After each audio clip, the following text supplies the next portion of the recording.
Libertópolis, el valor de la verdad.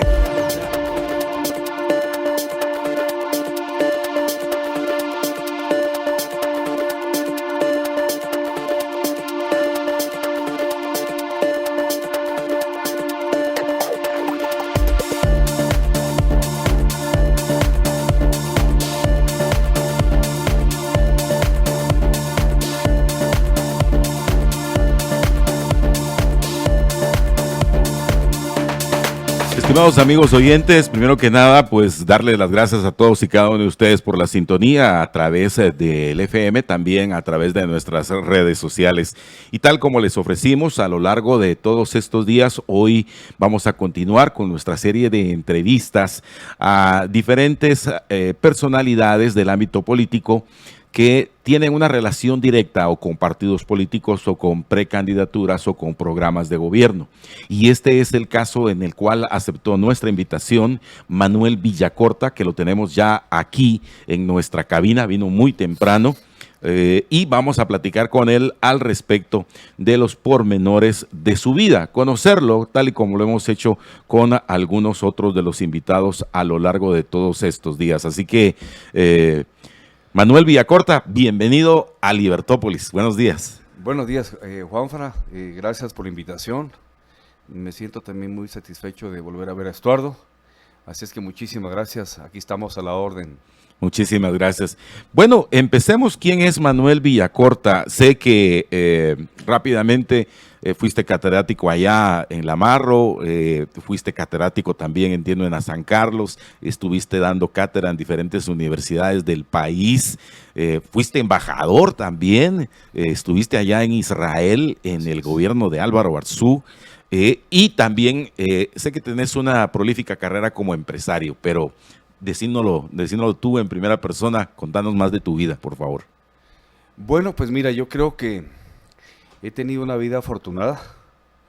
He podido desarrollar mi profesión en las ciencias sociales, que es mi vocación, desde muy joven, influido fundamentalmente por mi padre, ¿verdad? Vengo de una familia de clase media, allá por el barrio de Candelaria. ¿Cómo no? Y entonces, pues, era muy común que mi padre, como catedrático de San Carlos, economista, se reuniera con colegas de su época, Meme Colón, Fuentes Mor, Alfonso Figueroa, Nayo Lemus, en fin. Y desde muy pequeño, pues, yo escuchaba los debates sobre ¿Los conociste? Problemas. Sí. Y mi padre, obviamente, notó que tenía esa vocación por el tema social y me fue formando. Y de ahí, pues, que ingreso a San Carlos y hago mis estudios en ciencia política. Ahora, como tú sabes, las ciencias sociales no dan para vivir, y menos en un país como Guatemala. Sí.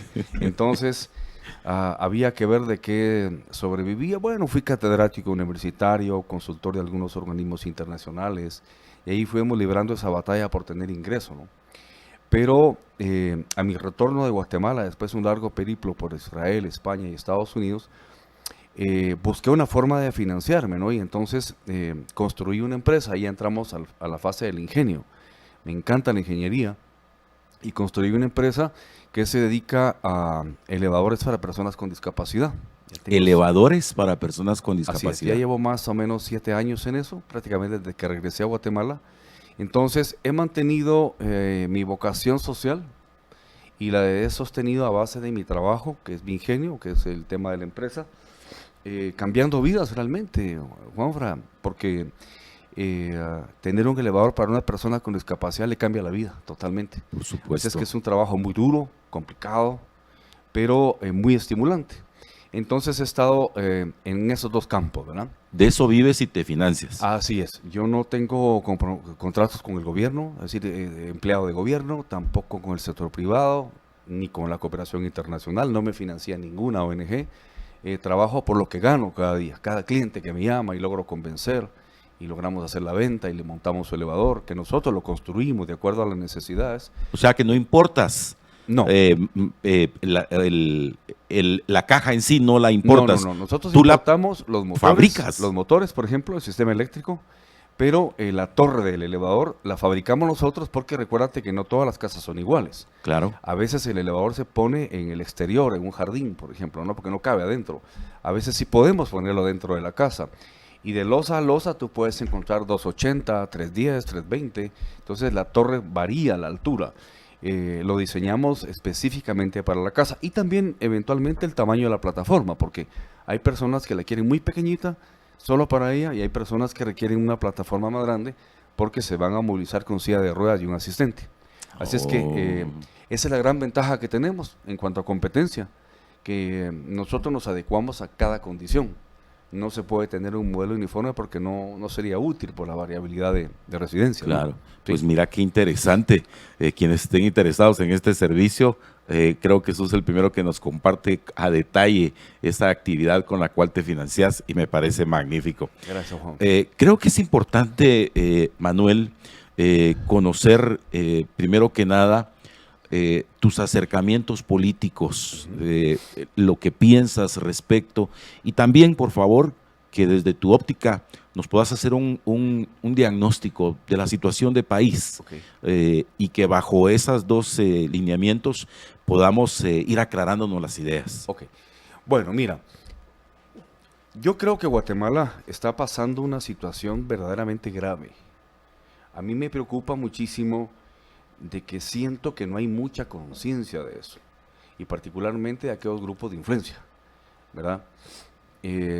Por ejemplo, si tú miras el modelo económico, es una tragedia que Guatemala está importando 30,000 millones de dólares al año y solo exporte 15,000 millones de dólares, la mitad.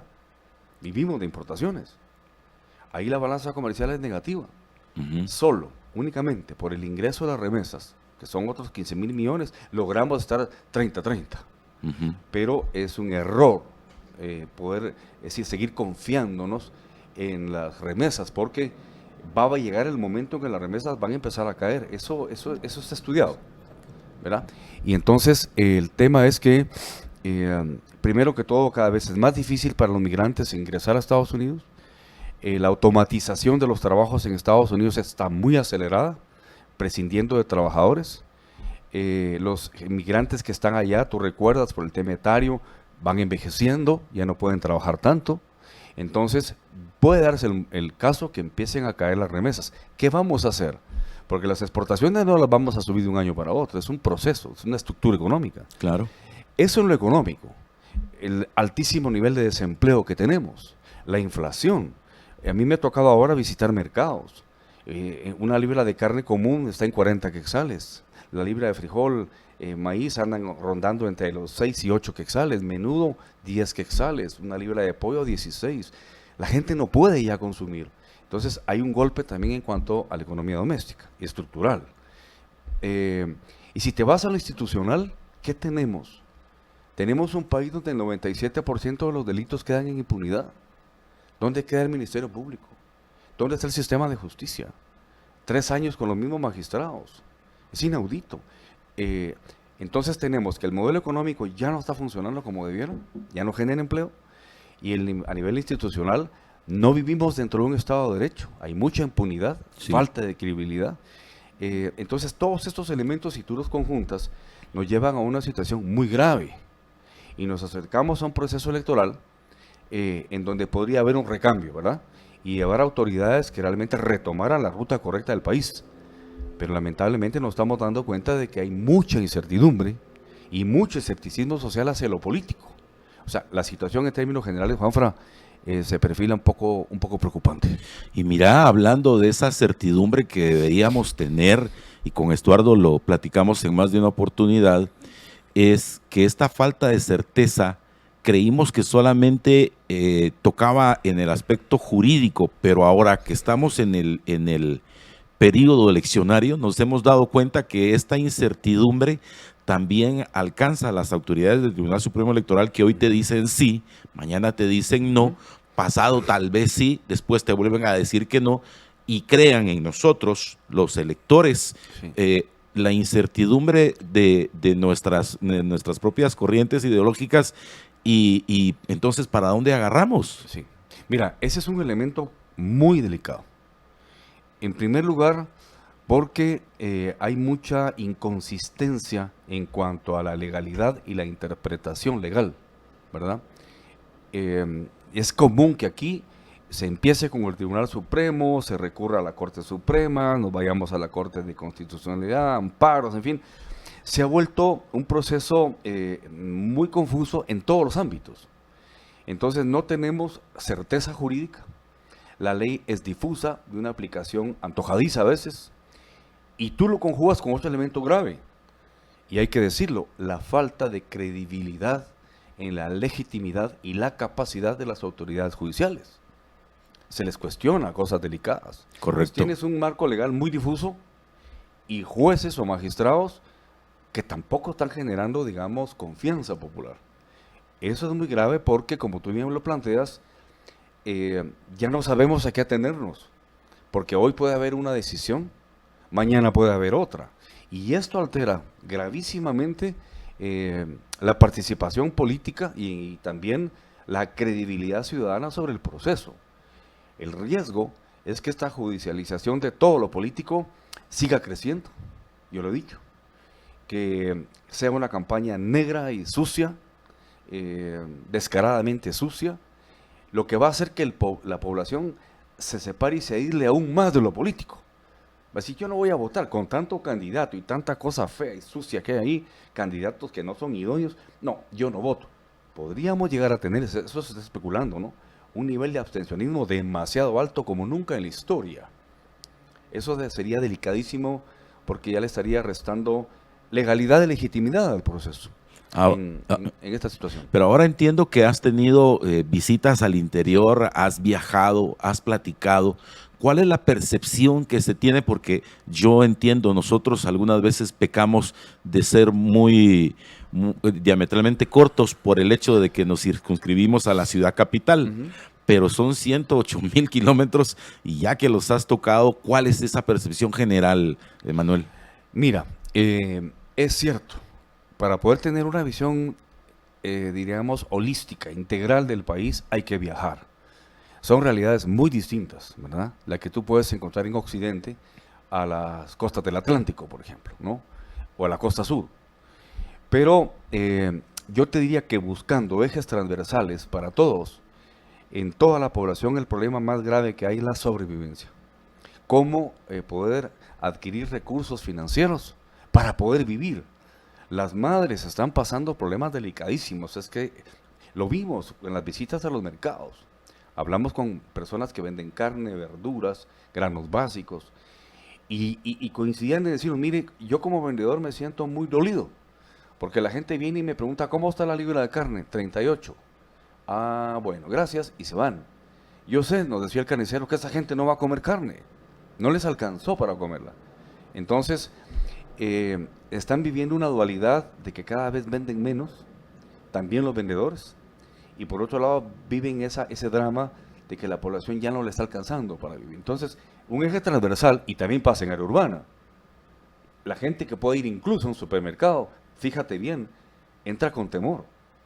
Y cuando llega a la caja es un temor mayor. ¿Cuánto me va a salir? No quitan la vista de la caja registradora. No, sí. Estamos viviendo una situación gravísima. Eso está. El segundo problema que veo es el tema de la seguridad. Hay mucha inseguridad. Aquí no llegan noticias, pero hay una impunidad y una violencia en el interior terrible. Casos que el INASIF o el propio MP ya ni siquiera contabilizan. Extorsiones, secuestros, asesinatos, desapariciones de gente joven, migración indocumentada. Hay una violencia en el interior que aquí no se contabiliza ni se materializa. Entonces, sobrevivir, el tema de la delincuencia. Y curiosamente, fíjate que Guatemala presenta como de los principales problemas sociales, la gente detecta la corrupción. En otros países no. La corrupción en Costa Rica es el issue número 12, 13. Aquí es 3. Porque la gente está viendo que las carreteras no sirven, que no hay policía, que los mercados son realmente un foco de contagio, lejos de ser un centro de generación de alimento. Y todo lo atribuyen a la mala autoridad y relacionan la mala autoridad con corrupción. Tú vas a muchos departamentos y resulta que la alcaldía está cerrada. El señor alcalde le da la gana de cerrarla. Y tienes que tocar la puerta y te abre una ventanita un guardia. ¿Y qué quiere? que es que mire, tengo un problema, venga mañana. La institución que le pertenece al municipio, el alcalde la hizo propia, la cerró, no atiende. Están pasando muchos desequilibrios en el interior y luego la polarización y la pulverización de la autoridad, que ese es el riesgo, que podemos estar ya viviendo en un estado fallido y que podemos llegar a un estado bárbaro y polarizado, en donde, mira, lo voy a hablar con franqueza porque yo no hablo nunca con medias tintas, donde tienes que irle a pedir al capo de la droga de la región si te permite hacer o no campaña. Cosas así, si te permite o no pasar tu producto. ¿En qué país estamos? Donde ya no hay comisarías policiales. Y si existen, son una burla, son un chiste. No tienen patrulla, no tienen equipo, no hay efectivos. Te digo, Guatemala está pasando la peor época de toda su historia. Y te repito, me preocupa que los sectores fácticos como que no están conscientes de eso. Y sí estamos en una situación grave, Juanfra. Mira qué terrible. Esto, lo que has platicado, Estuardo, que lo que venía después de Jimmy es peor que Jimmy. Es peor que Jimmy, ¿verdad? Pero como que se repite porque de lo que hemos platicado, Estuardo, de ese estado fallido, lamentablemente se va cumpliendo. ¿Hace cuántos años que nosotros venimos hablando de ese estado fallido, verdad? Sí, ya bastantes. Bastantes años, pero seguimos en lo mismo y esta es una vorágine que nos lleva a esto. Ahora, Manuel, actualmente estás coordinando un proyecto que el objetivo es convertirlo en un plan de gobierno, en un plan que se trabaje, que se ejecute, que se operativice. Así es. ¿Existe realmente en Guatemala la posibilidad de poder retrotraernos a un estado de bienestar, a un estado mejor del que actualmente tenemos? ¿O es que nosotros no hemos llegado a ese punto de inflexión donde ya no haya más que salir a las calles, que tener nosotros aquí un Haití en el cual en números estadísticos nos damos a palo? Desnutrición, nos encontramos de cara a cara con Haití. La malnutrición o la desnutrición crónica y aguda, índices de pobreza, un sistema hospitalario colapsado, como lo decías, carreteras en mal estado. Espero que me estés diciendo esto porque te has ido en carretera, no como algunos que es que las carreteras en mal estado. ¿Y cómo llegaste? Me fui por el aire. Entonces, ¿cómo sabes? No, sino que experimentar eso. Hay un punto, estamos en ese punto de quiebra de decir ya no más, o tristemente, como decís, nuestra indiferencia nos rebasa. Mira, en medio de toda la situación que estamos viviendo, yo apelo a aquellas palabras sabias de Antonio Gramsci, que decía: al pesimismo de la razón se le combate con el optimismo de la voluntad. Las cosas están malas, pero podemos cambiarlas. Precisamente por eso, yo creí que era muy conveniente aceptar la coordinación del plan de gobierno del partido Voz, ¿verdad? Porque ya venía yo trabajando desde antes, el periodo político anterior que participé, y dentro de mis estudios de ciencias sociales, he ido clasificando todos los problemas nacionales, los temas específicos que deben abocarse o considerarse en un plan de gobierno. Por ejemplo, el tema de la generación de empleo y combate a pobreza, el tema de la infraestructura, el tema dentro del Ejecutivo de lo que se podía incidir con el fortalecimiento del Estado de Derecho, respetando independencia de poderes, el tema de la educación, la salud, la seguridad interna, la reforma de las Fuerzas Armadas, el tema de la política exterior. Yo tengo todos esos estudios desde hace muchos años, ¿no? Y los voy actualizando poco a poco, con datos, que nos ha ido llevando a un punto de diagnóstico y de sugerencia de tratamiento para Guatemala, ¿ya? Estoy optimista en algo. Yo creo que esta situación que nos ha llevado a tal punto de desencuentro, de tristeza social, nos está generando indignación también, ¿verdad? Indignarnos con esto. Y la indignación te lleva a la toma de conciencia. Yo creo que en medio de todo, sí hay una toma de conciencia nacional muy sensible. Desde la gente joven, campesinos con los que hablas, empresarios grandes con los que ya he hablado, profesionales, y a todos nos cruza el mismo eje transversal. Esto no puede seguir así. Necesitamos un cambio. Eso, creo yo, Juanfra y Estuardo, es un buen punto de partida. Ya aceptamos que esto hay que cambiar. Ahora viene, ¿cómo lo vamos a hacer? Pues yo creo que con este plan de gobierno, que pues obviamente es un plan hecho por seres humanos, tengo un equipo de profesionales de primera línea en materia fiscal, en materia laboral, comercial, industrial, ¿verdad? Desarrollo campesino, tecnológico. Pues es un diagnóstico, una receta muy precisa, de acuerdo a cómo estamos viviendo, con insumos incluso de organismos internacionales que están muy actualizados en los temas. Yo creo que esto más otros aportes, porque nosotros no podemos decir que solo nosotros podemos trabajar, es otros aportes de centros de investigación, universidades, en fin, los propios organismos internacionales, podemos ir arribando a una propuesta. A mí me tranquiliza saber que sí existe ya una vocación de cambio. No hay un solo sector que esté contento con esto. Te digo, he hablado con empresarios muy poderosos ya y están muy preocupados por la ruta del país, muy preocupados, y quieren un cambio. El problema de Guatemala, Estuardo y Juanfra, es que Guatemala como un ser humano está infestada por un cáncer, y ese cáncer es la corrupción, que empezó formalmente y fuertemente en el año 2000, cuando el EFRG toma el poder.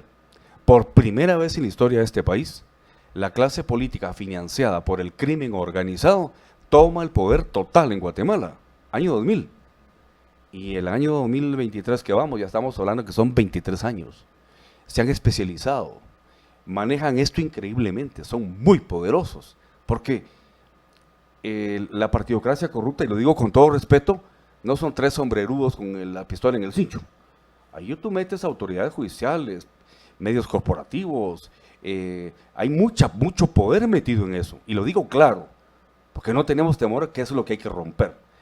Ese cáncer está robando todos los nutrientes del Estado.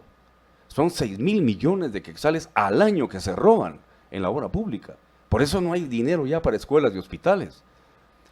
Además de que el corrupto no solo se roba el dinero público que no le pertenece, usurpa una posición, por decirte algo, un ministerio, impidiendo que alguien capaz llegue a dirigir el ministerio.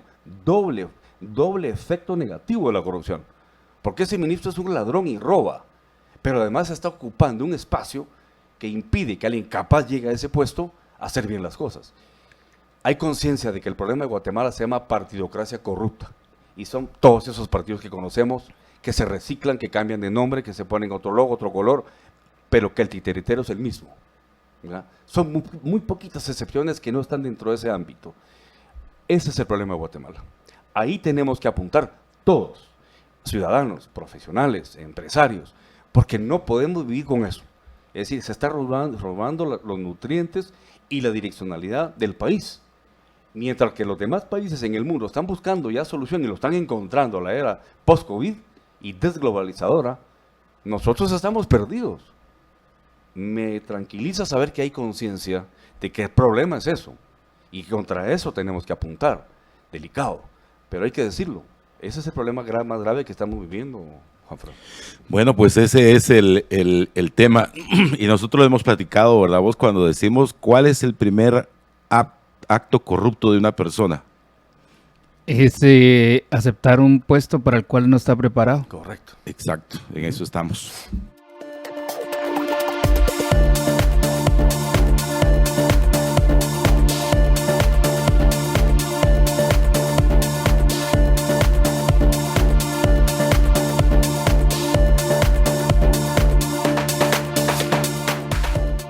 Queremos agradecer toda la comunicación que tenemos a través de los diversos chats, tanto para Periscope en Twitter, como a los amigos de Facebook, como a los amigos que están también en YouTube. A todos y sus comentarios son bienvenidos y son muy valiosos. Y este es el ejercicio que desde Libertópolis, y esta que es una casa de libertad, hemos emprendido con todos ustedes para que conozcamos un poco más allá de la visión de cada uno y cuáles son las respuestas que le damos a las peticiones que hacemos como ciudadanos. Y la primera pues es conocerlos, y estamos conociendo este proyecto encabezado por en esta oportunidad por Manuel Villacorta, y nos está platicando de lo que se percibe, de lo que ha vivido, y también de cuáles podrían ser esas posibles soluciones en el largo plazo. Y desde luego, pues hoy esta es una primera oportunidad. Nos comprometemos con ustedes a una segunda cuando ya estemos después del 27 de marzo para platicar más directamente a fondo. Ahora, entiendo que Voz ha tenido mucha dificultad para llegar y constituirse. Es casi que junto con otro movimiento que creo que se llama Poder, la agrupación política, salieron ya ahorita casi que agarrándole la puerta el dedo, ¿verdad? Porque ya no salían.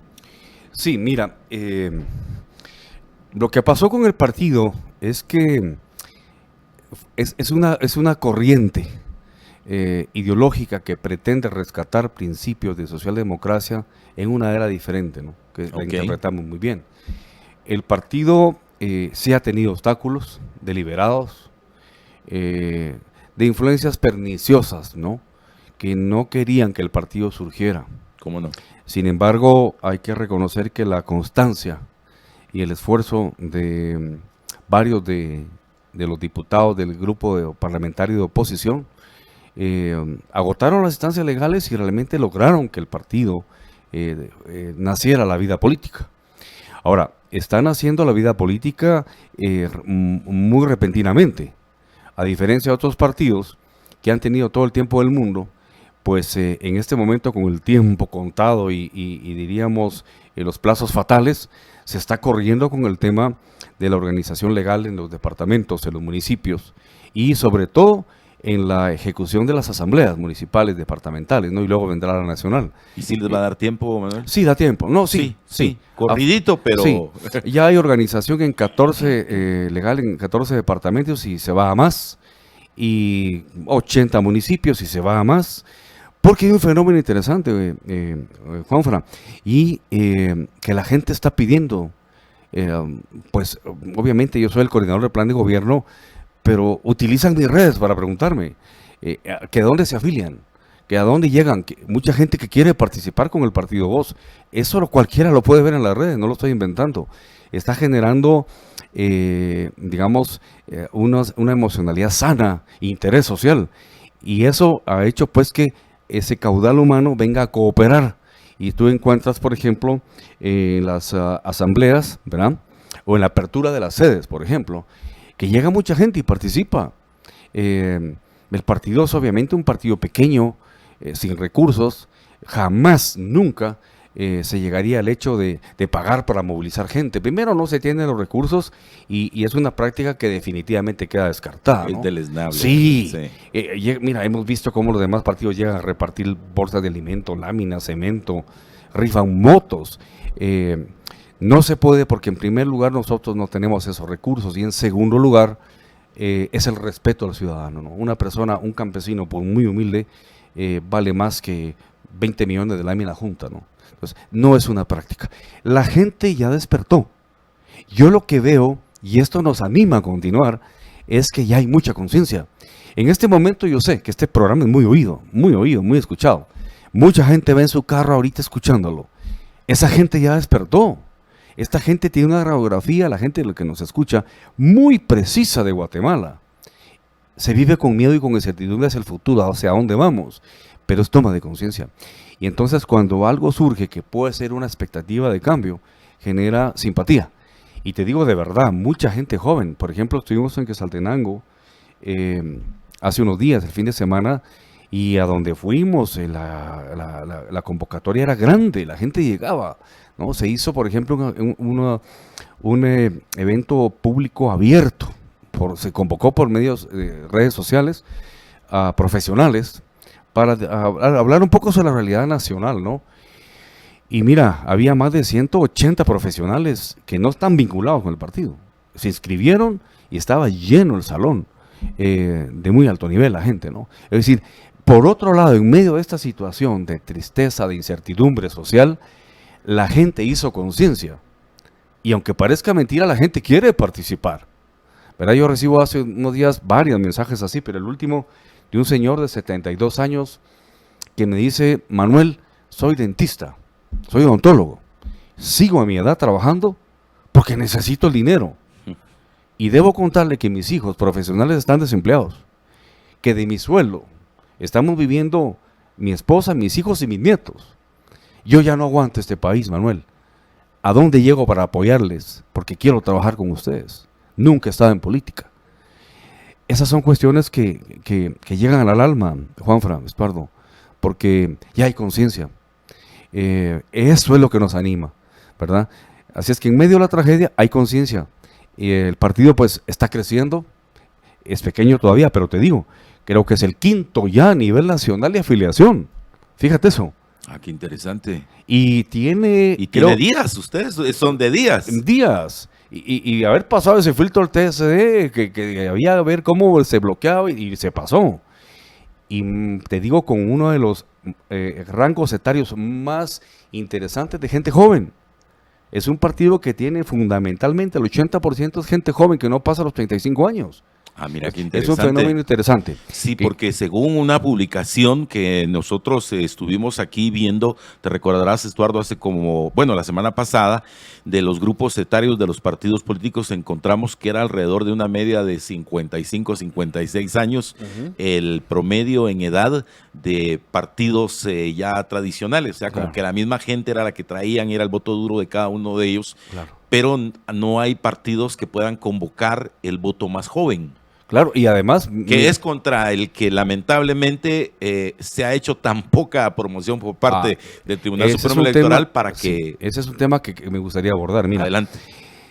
Hay partidos que dicen que tienen no sé cuántos, 40, 50 mil afiliados. Habría que hacer una depuración y te puedo asegurar que no llegan ni al 20% de lo que tienen. La gente se les fue. Siguen con una cifra irreal. Mientras que los afiliados del partido Voz ahí están, son recientes. Sí es eso lo que se tiene. Y que puede que sea más fuerte incluso que esos partidos antiguos. Mira, yo sí creo, he hecho un llamado, cuando fue la convocatoria del proceso electoral, tuve la oportunidad de participar y con los medios planteé, y lo reitero ahora, y es importante porque Libertópolis tiene mucha incidencia, hacer un llamado a los magistrados del Tribunal Supremo Electoral. Que hagan conciencia de que ese cargo es efímero. 2, 3 años y ya no están ahí. Esperemos. Sí, esperemos. Porque como está la situación, esperemos, ¿verdad? Ya, esperemos. Pero que se enfilen por la ruta correcta de la historia. Que peleen por respetar la ley, la Constitución, las propias leyes electorales, ¿verdad? Sus propios reglamentos. Que no se dejen influenciar por ninguna fuerza exógena. Que su compromiso sea con el pueblo. Que se respete eso, ¿verdad? Porque la historia los va a juzgar y que puedan ver en el futuro a sus hijos y a sus nietos a los ojos y sentirse orgullosos y orgullosas de haber sido los magistrados que fueron el puente para iniciar el rescate en el país. Yo confío en que ellos, en su silencio y sus reflexiones, saben que ese es el camino. Ojalá lo atiendan. Ojalá. Yo les pediría también, Estuardo y Juanfra, al Tribunal Supremo Electoral, que ya van tardísimo, pero que hagan un verdadero esfuerzo de implementar una campaña de empadronamiento. Hay 2.5 millones de jóvenes mayores de edad con acceso a DPI que no están empadronados. 2.5 millones de jóvenes te cambia un resultado. Puede cambiar el resultado. Pero si el tribunal no llega a través de los medios y les hace conciencia de que tú tienes poder con ese número de empadronamiento, que tú puedes cambiar la historia del país y tu vida misma, si votas bien, el joven va tomando conciencia. Pero no hay campaña. Eventualmente pasas por el portal a un centro comercial y ves dos muchachos con una laptop, una fotocopia que dice TSE, empadronado, y a las 2 horas se fueron. No, mira, eso no es una campaña de empadronamiento. Y si vas, es exactamente lo mismo con los hermanos migrantes. 1.5 millones de hermanos migrantes tienen DPI y podrían votar si se les autoriza el voto en el exterior y se les empadrona. Tampoco se está haciendo nada. ¿Por qué no se hace? Se especula que porque, bueno, estos contingentes, la juventud, 2.5 millones, los migrantes, 1.5 millones, vendría a cambiar totalmente el escenario electoral. Estás hablando de 4 millones de jóvenes. Bueno, ¿por qué? En un país donde el promedio de la población está alrededor de los 34 años. Exacto. Esto podría cambiar el mapa electoral. Hay que hacerlo. Yo confío, de verdad. Yo en lo personal confío en los magistrados. Soy persona confiada por naturaleza. Soy rusoniano. Yo creo que todas las personas son buenas, nacen buenas, ¿no? No desconfío de nadie. Claro, a veces uno se lleva sorpresas desagradables, pero no por eso va a sacrificar confiar en la mayoría. Yo confío en que los magistrados, todo el equipo operativo y técnico del Tribunal Supremo Electoral va a hacer conciencia y van a decir sí, nos toca a nosotros ser los médicos en este quirófano y vamos a operar bien. Ojalá, porque si no lo hacen, los resultados van a ser dramáticos, insospechados, devastadores, porque si el Tribunal Supremo no da la altura en este momento, sí vamos a entrar a un caos de insospechables consecuencias, Juanfra. Mira qué interesante y ojalá que ustedes también a través de las redes y del FM estén pendientes de esta entrevista. También hay un elemento importante porque yo conocí parte de este movimiento que has encabezado junto con otros estimados amigos, Guatemala Va, que ha sido un movimiento cívico que ha presentado la realidad, que ha compartido, han debatido, que yo creo que lamentablemente estos espacios no se prestan porque por ley usted sabe que si alguien hace 2 años hubiéramos tenido esta entrevista, nos sancionan porque no es probable la posibilidad con esas nuevas normas del reglamento de la LEP poder tener programas como estos, pero ahora que estamos en este periodo y el debate sí lo tenemos abierto, contame un poquito, ¿qué pasó con Guatemala Va? Ok, mira, después de las elecciones del año 2019, que puedo decirte, se fraguó uno de los fraudes electorales más burdos y terribles de la historia de Guatemala y América Latina, porque me consta, lo viví en carne propia, lo he dicho y lo puedo repetir. El embajador de los Estados Unidos, el ex embajador Arriaga, quiso hablar conmigo y hablamos 15 días antes de las elecciones. Y me preguntó que cómo veía el proceso electoral ahí en la sede de la embajada. Pues le dije que me preocupaba el fraude, ¿verdad? La manipulación de los resultados. Y obviamente ellos también tenían esa preocupación. Me preocupó que cómo íbamos en cuanto a fuerza política. Le dije, mire, embajador, yo creo que de verdad estamos entre el 3º y el 4º lugar a nivel nacional. Estamos llenando plazas. No tenemos dinero ni para gasolina y se llenan las plazas. La gente llega, escucha el mensaje, la gente está entendiendo el mensaje. Obviamente ya tenían esa información. Obviamente mandábamos la información, unos videos preciosos de haber trabajado todo el fin de semana. Y hay que decirlo, los medios corporativos no nos publicaban nada. Cero. Había una consigna. Alguien lanzó una consigna ahí muy ingrata y perversa, ¿no? De quererme estigmatizar a mí con Venezuela. Y algunos periodistas, que incluso consideraba yo amigos, ¿no? Cuando yo era analista, ya me recibían con eso. Primera pregunta vía corta. ¿Quién es el presidente de Venezuela? ¿Guaidó o Maduro? Juanfra, ¿quién es el presidente? Es Maduro. Claro. Es que si me preguntan quién es el presidente de Estados Unidos... Mira lo que pasó ahorita con Guaidó, claro, con claro. otras cosas. Si me preguntan quién es el presidente de Estados Unidos, Trump o Biden, yo tengo que decir que es Biden. Ah, usted es globalista. Ya llevaban la dosis de atacarme. Es decir, se lanzó algo feo contra nosotros, no contra mí. Y yo a las pruebas me remito. Claro. Yo a las pruebas me remito. Mira, cualquiera lo puede buscar en Facebook. Cuando empezó el conteo, en la primera vuelta, Sandra Torres, primer lugar, Yamatei, segundo lugar, Villacorta, tercer lugar, y me estuve ahí 35 minutos. Eso marcaba ya tendencia. Se fue la señal, regresó a las 4 horas, ya me iban bajando al 4º, 5º, 6º, ¿no? Y subiendo a desconocidos. Eso está. En Quetzaltenango yo le gané a Yamatei 3-1 la votación, teníamos fiscales. En San Pedro, San Marcos y San Marcos, ciudades importantes, 3-1 mi votación a favor contra Yamatei. Teníamos fiscales. Es decir, vivimos el fraude. Entonces, mira, vi lo que hacía cómo funciona la partidocracia corrupta, que te decía, es toda una institución. Pero nos dimos cuenta que el problema no solo era ese, Estuardo, Juanfra, el problema también es la ciudadanía, que se deja. Un pueblo, se ha dicho muchas veces, que tiene un gobierno corrupto, no es un pueblo víctima, es un pueblo cómplice porque lo acepta. Entonces nos dimos cuenta que la gente también tenía problemas, y hay que decirlo al ciudadano, porque no vota, porque vota mal, o porque acepta un fraude, no exige. Entonces el problema no solo era la partidocracia, era también el pueblo. Entonces nos dimos cuenta que había que empezar programas de formación. Ahí nace la plataforma Guatemala Va. Y empezamos a poner, digamos, anexos o centros estratégicos en todo Occidente.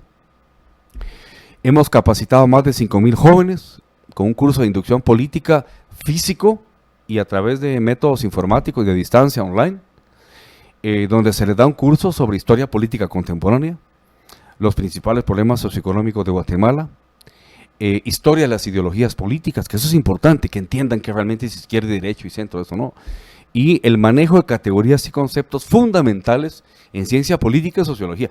Y los patojos lo estudian y se sienten cualitativamente mejor, porque ya entienden muchas cosas, ¿no? Más de 5,000 certificados. Tenemos los programas colgados online, cualquiera puede entrar a verlos, ¿no? Nos está costando porque no nos financia nadie. Hoy, afortunadamente, hay tanto mecanismo para fiscalizar que lo mejor que nos puede pasar es que nos fiscalicen. No recibimos un solo centavo de nadie, ni del sector privado, ni de la cooperación internacional. Es como podemos.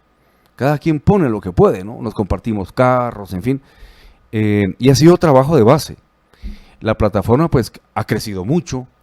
Hemos estado vinculados con los centros universitarios de Occidente, de San Carlos, con universidades privadas como la Andívar, por ejemplo, ¿verdad? Y ha ido creciendo. Ahora intentaremos seguir creciendo, porque viene una simbiosis interesante con lo político, ¿no? Pero nos dimos cuenta que el proceso ayudó, consolidamos base social fuerte, de conciencia. Mi conclusión es, el ciudadano debe hacerse responsable de participar en política. Bueno. La política es linda, la política es el camino para cambiar a los pueblos. Aquí lo que ha habido es politiquería corrupta. Y nos han vendido la idea que la política es sucia. Mentira. Aquí no ha habido política. Aquí ha habido politiqueros, fariseos disfrazados de políticos. Pero la política como tal es el camino para el desarrollo de los pueblos. Los países desarrollados han alcanzado sus avances a través de buenos políticos y buenos funcionarios. La política hay que participar. Todos tenemos que darle tiempo a la patria, porque aquí vivimos. No importa tu profesión o lo que tú hagas. Un ama de casa, un taxista, un abogado, todos tenemos que ponerle atención a la patria, independientemente de tu ideología, que eso es bueno, que haya diversidad ideológica. Pero los guatemaltecos nos hemos ido quedando atrás, escépticos, ¿no? Tristones, apáticos. Entonces, evidentemente, estas mafias están copándolo todo. Hay que participar, hay que indagar, hay que organizarse y hay obviamente que votar el día que corresponda votar. Me parece muy bien. Aquí están entre los libernautas, están diciendo que ¿cómo es eso? Que hay una formación que se llama Voz y que fue hecha por ex diputados de la UNE. Ajá. Y que responde a esta crítica. Ok. Vamos a aclarar eso porque es importante. La población tiene que dejarse llevar por lo que ve, por lo que lee, por lo que estudia. En Guatemala hacía falta, obviamente, la diversidad es buena, un partido socialdemócrata. La UNE, la Unidad Nacional de la Esperanza, nace realmente como una construcción de intelectuales como Luis Armando Zurita, brillante, un hombre pacifista brillante, filósofo político, Alberto Fuentes Knight, Edelberto Torres, verdaderos socialdemócratas que no creían y que no creen en la violencia, que creen en el diálogo, en una economía de centro, con justicia social. Hay que respetar eso, ¿no? Bueno, ellos construyen el ideario político de la UNE, y nace la UNE, y muchos intelectuales simpatizan, y el partido empieza a crecer, al extremo que el partido gana el poder, con Álvaro Colón. Pero al poquito tiempo, empieza a tener sesgos operativos el partido, es virtualmente asaltado, eso hay que decirlo, por gente que no tenía formación política, ¿verdad? Y que lo vio como un mecanismo para clientelismo y corrupción. Y hablemos claro, la debacle de la UNE fueron los programas sociales. Mientras los programas sociales sacaron a 40 millones de brasileños de la pobreza, aquí fueron utilizados para corrupción y clientelismo político. Se destruyó la UNE. Estos muchachos estaban en contra de eso. Fíjate que en vez de plegarse al partido como tal, empezaron una lucha de resistencia. Y dijeron, este partido hay que rescatarlo. Y ahí está la historia, lo hicieron. Con recursos legales, intentaron rescatarlo. Eso es lo que hay que ver de estos muchachos. No se pudo, porque tú sabes cómo se maneja la ley en Guatemala. ¿Qué iban a hacer? ¿Cruzarse de brazos y decir, ya perdimos? Dijeron, no. Bueno, vamos a empezar de cero. Vamos a hacer otro partido que recoja la ideología originaria de la UNE. Un partido socialdemócrata que entienda que el mercado es necesario, pero necesitamos un Estado fuerte. Por eso nace. Hay que verlos no como exdiputados de la UNE, sino como un grupo de diputados que se pudieran haber plegado al partido. Y ahí estarían felices, recibiendo coimas y todo. No. Enfrentándose a poderes que ustedes saben qué significa eso. Y aceptaron el desafío. Y le dan vida al partido Voz. Esos ataques contra los diputados, que no son santos, como yo tampoco lo soy ni ustedes, habremos cometido errores en la vida, pero son diputados que sí han demostrado eso. Por ejemplo, estos diputados forman el grupo parlamentario de oposición, y por eso yo encontré en el partido Voz un camino correcto. Ellos formaron el grupo parlamentario de oposición. Es el único grupo de oposición parlamentaria. No hay otro. Y ustedes ven a los ministros ahí emplazados pidiéndoles información, temblando ante ellos. Ellos sacaron a luz lo de la alfombra rusa, lo de las vacunas, lo de las mineras. Ahí está la prensa. Es que el pueblo a veces olvida. Ellos fueron. Y por eso están acosados y acusados constantemente. Están tomando una posición, estos diputados a los cuales quieren acusar, ¿verdad? Que son acusaciones deliberadas para mancharlos, ¿no? Están dando un ejemplo. Tenemos que verlo. Reitero, ¿habrán cometido algún error? ¿Verdad? A mí no me consta que sea pues, ellos o la propia ley que lo determine. Pero en lo que yo conozco, en lo que yo sé, dieron una batalla por recuperar la UNE. No se pudo. Fueron a formar el partido y ya lo lograron. Y de los últimos 2 años ha sido el grupo parlamentario de oposición que ha emplazado a los ministros, directores generales, han hecho visitas in situ a hospitales, a bodegas donde han encontrado y han denunciado eso. Ahí está Aldo Dávila, por ejemplo. Aldo Dávila es un fenómeno político. Hay que reconocerlo. Que tiene un nivel de simpatía que es impresionante. Él hace un live y a ratito hay 250,000 personas conectadas. Se ha ganado ese espacio, Aldo. Puede tener simpatía en un lado y en otro, pero las cosas hay que verlas como son. Él está en ese grupo. Entonces, yo diría que es el único grupo en este momento que sí está representando dentro de la fiscalización a la que están obligados los diputados, además de la capacidad legislativa y la intermediación, están cumpliendo. Yo te pregunto, Juanfra Estuardo, ¿qué otro partido está llevando a los ministros para que den información de defensa, de gobernación, de economía? ¿Qué otro partido? Dime uno. Eso es lo que el pueblo debe ver y no dejarse llevar por un meme. Es que esos son ex-UNE, los peludos. No, hombre, ya es tiempo que hagamos conciencia y que si tomamos posición sea a base de conocer las cosas como son. Vamos rápidamente a un corte para continuar en esta interesante entrevista. Esto está para no perdérselo, pero también tenemos un importante mensaje.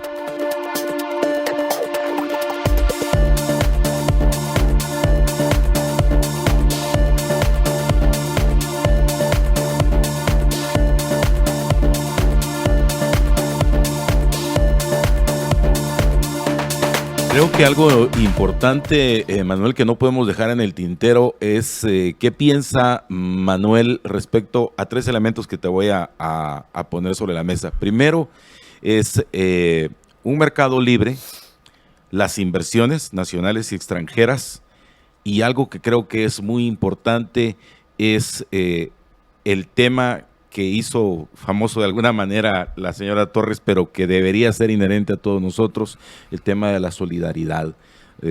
Sobre esos 3 puntos quisiera que vertiéramos ya en los minutos finales. Ok, mira, yo siempre he creído porque las inversiones son fundamentales. Ok. Guatemala necesita, la única forma para que Guatemala salga adelante es con inversiones. ¿Por qué? Porque una empresa te viene a generar empleo. El trabajador ya con el empleo ya puede consumir. Y al consumir genera demanda de producción. Es una cadena muy positiva, ¿no? Las inversiones generan eso. El empresario también genera impuestos. Y esos impuestos se van a invertir en obra pública, ¿verdad? Entonces, no hay otra forma de que un país pueda salir adelante si no es a través de inversiones. Por supuesto que tenemos que apuntalar esas inversiones. Yo soy un pequeño empresario y lo vivo, ¿no? Me preocupa el lento crecimiento del mercado, la baja demanda, me preocupa la inseguridad con la que uno vive, que te van a robar tus herramientas en un ratito, el tema, por ejemplo, del tema bancario, los créditos con tasas tan altas, el tema fiscal que hay que manejar, en fin, como empresario yo lo he vivido. Creo que ser empresario en Guatemala en todos los ámbitos lleva una dosis de heroísmo, la verdad, y los empresarios que me están oyendo, medianos, pequeños y grandes, lo saben, porque están en eso, siguen, ¿no? Yo diría que las inversiones son fundamentales. Ahora, que sean inversiones limpias, que se trate siempre de pagar el impuesto, que se trate de pagar el mejor salario posible, ¿verdad? Eso es lo importante. Yo soy un fiel creyente de las inversiones, ¿verdad? En cuanto, por ejemplo, al tema de la solidaridad, claro, un país como Guatemala va a necesitar durante un largo periodo ese sentimiento de solidaridad, porque sacar adelante Guatemala miente quien te dice que en 2 meses o un año el país ya cambió. Según el PNUD, si hoy se instituyera un gobierno verdaderamente capaz, con los mejores cuadros de Guatemala, y se empieza a trabajar en política pública, los cambios los vamos a ver en 20 años, hombre. Así está. Es que estás hablando de infraestructura, de desarrollo económico, cambiar el modelo. Estás hablando de educación, un proceso largo. Es decir, quien te dice que él va a resolver esto en un año, está mintiendo. Nadie ofrece tanto como el que no piensa cumplir. Y aquí hay que ser claros. Cuando el médico te dice la recuperación va a ser lenta, no va a ser de un día para otro, pero la vamos a lograr.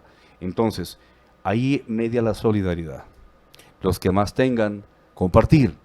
Los que más puedan pagar impuestos, que lo hagan. El fenómeno solidaridad tiene que acompañarnos en este largo proceso que viene de recuperar el país, de todos para con todos. Porque sí podemos. Hay quienes pueden, nadie puede escapar a eso. Quien tenga puede apoyar. Yo considero que la solidaridad va a ser uno de los principios. Pero se tiene que llegar, para finalizar la respuesta, hacia un gobierno de unidad nacional. Tiene que ser un gobierno de reconciliación, Jonfran. Ya no más odios. Es que de verdad, ya estamos cansados de tanta confrontación torpe en la que quienes perdemos somos los confrontados. Que porque izquierda, que porque derecha, porque chairo, porque facho. ¿A dónde nos lleva? Al salir de nuestras casas vamos a lo mismo, al fracaso. Ya, desmontar la confrontación. Ya la guerra pasó. Las heridas quedaron. Algunos perdieron, otros ganaron. Ya pasó. Veamos hacia el futuro. Entonces, un gobierno de unidad, de reconciliación. Y un gobierno de transición. Porque no se va a poder gobernar. Quien te diga que va a entrar a gobernar, miente. Se va a gobernar paralelamente a montar de nuevo el Estado. Porque no hay Estado. Hay que hacer una reforma profunda del Estado. Eso lo vemos. Y cuando uno ve ese diagnóstico, dice el paciente está delicado. Pero hay optimismo. Hay mucha gente buena. Y cierro con esto. Hoy en la mañana que vi ciudades de Siria, de Turquía, destruidas, como estaban, dije, nosotros estamos golpeados, pero no tanto. Podemos. Hay mucha gente buena. Hay inteligencia. De todo. Podemos sacar este país, que es una potencia. Hacemos frontera con el mercado más grande del mundo de producción y consumo. Canadá, Estados Unidos. Fíjate, hacemos frontera con eso. Recursos naturales. Así es que soy optimista y creo que vamos a poner en camino si hacemos un esfuerzo. Juanfra, muchas gracias por la entrevista a ti, Estuardo. Pues al contrario, muchísimas gracias. Vamos a continuar a lo largo de todos estos días. Muchísimas gracias a todos ustedes. Hoy con nosotros Manuel Villacorta, el coordinador del programa de gobierno del Partido Voz, y sus servidores Estuardo Zapeta y Juan Francisco Rodríguez. Juntos les deseamos un excelente día. Con su amable permiso.